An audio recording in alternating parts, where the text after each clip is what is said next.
As Vietnamese cuisine continues to spread across the globe, Hanoi has also expanded its culinary borders. People from around the world have relocated and made Vietnam's capital their home. California native Eric Garcia and Samantha Romero Garduza from Mexico are both living in Hanoi. They enjoy exploring the city and its famous food culture where, even on the other side of the world, they encounter dishes that remind them of home. Every time I eat this, I think of Vietnamese tamales pretty much. Right? Yeah. Every time, and it's like street food. So you go to street buffet, you go to so many different places, and you just like see it in an alley. Just Mexico, you know? Like, Oh yeah. It's funny that, like, really no matter where you go in the world, you're going to find foods that look the same. People with no connection whatsoever, and yet we find foods that, like, are almost replicas of each other. Not that we're comparing, because obviously this is really different. Right. So corn, we're using rice, woodier mushrooms, pork, top cucumbers, any kinds of fried pork. I mean, you can see it in here, right? Right. Very pretty. Yeah, it is. So, It's like a mountain of this flavor. would be very similar to Guatemala. This is its own thing. It's delicious, and I love it. It does, like, the textures do remind me of tamale, but the flavors, for me, the flavors have gone in a completely different direction. Where I feel like tamales, we have like the red, the pork, the real Very strong Yeah, flavor. yeah. This one is very Yeah. smooth. And But even the texture, Yeah. I really like bamboo. Bamboo is like one of my favorite things. This is absolutely delicious. Mexico is all about carbs with carbs. Yep. On top of carbs. That's Mexico. Mexican food has become one of the most popular international cuisines in Hanoi, and over the past 2 decades there has been a noticeable influx of Mexican, Tex-Mex, and Cali-Mex restaurants in the city of Bun Cha and Pho. I think that the things that you can find in Hanoi for Mexican food is still like burritos, American. quesadillas, Yeah. nachos, Yep. and tacos. Do they taste like home to you? Do they taste real? They are real, they are very real, but I think that it was a very different style from what I know back home. There's a difference between authentic and just tasty. Tex-Mex, in any metaphor I can bring it, is more like red sauce. Like every time I think Tex-Mex, I think of the color red. When I think of Cali-Mex, I think mainly green. Because we use a lot of avocado, green salsa, like chicken, like it's just a little bit like a different color palette just comes to mind. Tostadas is like, that's the meal that keeps on giving. Because you start off with a tostada, which is basically a fried tortilla. Start with your tostada, you put your layer of mayonnaise on, and then your refried beans on top of that. So that way it creates a good base for the other ingredients to stick. And then you get your chicken or your ground beef on top of it with the lettuce, tomatoes, and then with the queso fresco and crema. And it's something that every time I go to a Mexican restaurant here, I do try to look and see if they have, and they don't. Making chilaquiles today.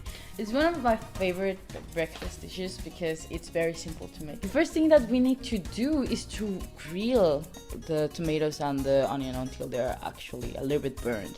You put them on the pan until they're like pretty much black, and then you put it on the blender and you have a salsa. Just pretty simple.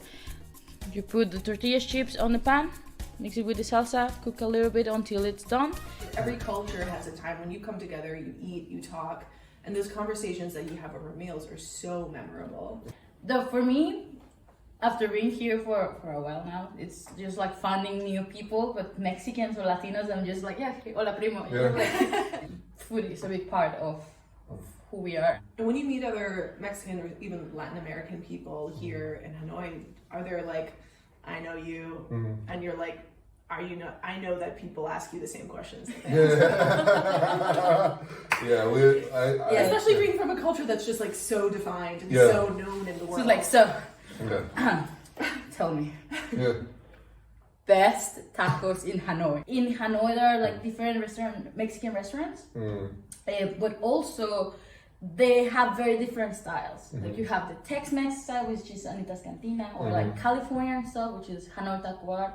You have Naco Taco, which is like their concept is authentic Mexican food. So today we're eating tortillas, both in our tortillas and the chips, and so like they also created their company because they were like, we were finding stuff in Hanoi, but we weren't finding what we wanted to be eating. Right. We weren't finding things that tasted like home. What I like about tortillas is that the process that they make a process called nixtamalizar, which is like the authentic the authentic ancestral reason that the Mexican food is World Heritage, which is like ground the corn, boil it, and you have to do like several steps to get like the masa, and then make the tortilla. So that's why it does taste like home. And it's all about the process, because I think that the corn that they use is Vietnamese corn, but and that's amazing, you know, because Mexico is also famous with the corn. Yeah.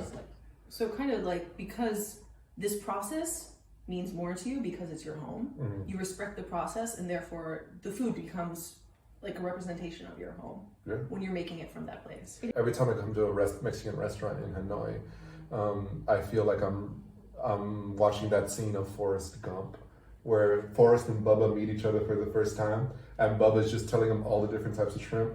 That's what I feel like. And that's what I feel like, you know, these menus are. It's just all different types of tortillas you're telling us about. Like, fry, like, okay, where's the pozole? Where's the caldo? Where's the arroz con pollo? Where's the, you know? Or like the versatility of the tortilla. Which like you can make tacos, but also same ingredients, different way to prepare them. We do today. You have chilaquiles, you have tostadas, you have tlayudas, right? I think to me the one that gets me is the burrito salad, which is, first of all, the whole thing that makes it a burrito is the tortilla. You took out the tortilla, but you're still calling, like, it's just like, the tortilla's not even there anymore. Get rid of that title. It's just a ground beef salad. That's all that is. And Sam, I know that you started the Spanish club here in Hanoi. Who are the people who are interested in learning about your culture? Is it mostly other Mexican people who come, or is it a wide range of people who just want to learn and speak Spanish? I was very surprised to find out that a lot of Vietnamese want to learn Spanish. Like, they're very interested, not just in Mexico, but like in Spain. Spain is like a very popular country. It's called Hanoi Spanish Club, right? Not like full right Mexican club. Secretly, it's like me trying to promote Mexican culture. This there are so many Mexican or Mexican influenced restaurants in Hanoi. Some of them good, some of them less good, some of them authentic, some of them not. How does it feel having your culture so well represented in a city that is so far from home? When it comes to being well represented, I think I'm just grateful to be represented at any point, you know, like in any way that is possible. When I first came to Hanoi, there were not many Mexican restaurants, there were not many Mexicans as well. And after Bamboo Airways opened, like a lot of Mexican pilots came in, like you see and you hear many parties and like Mexican festivals and like Cinco de Mayo and Day of the Dead and like Independence Day, and you have a hype of like what is Mexican culture. For me personally, seeing this explosion of representation, I often find myself in a little bit more of a jaded lens, where I ask myself, what representation is this? Is this authentic, as we mentioned, or is this, oh, I think this is what Mexican culture is, so I will mimic that in order to make a profit? So me, it's something, you know, being Mexican is something throughout my life I've learned to really hold and grasp and hold my head up with pride. I don't mind if you're white or black or Vietnamese starting a Mexican restaurant, but I do mind if you're not respecting our culture and just doing it very superficially, because it's not your culture that takes the hit, it's mine now. There needs to be a level of responsibility. If my culture is good enough for you to make a profit off of, then it's good enough for you to do it right.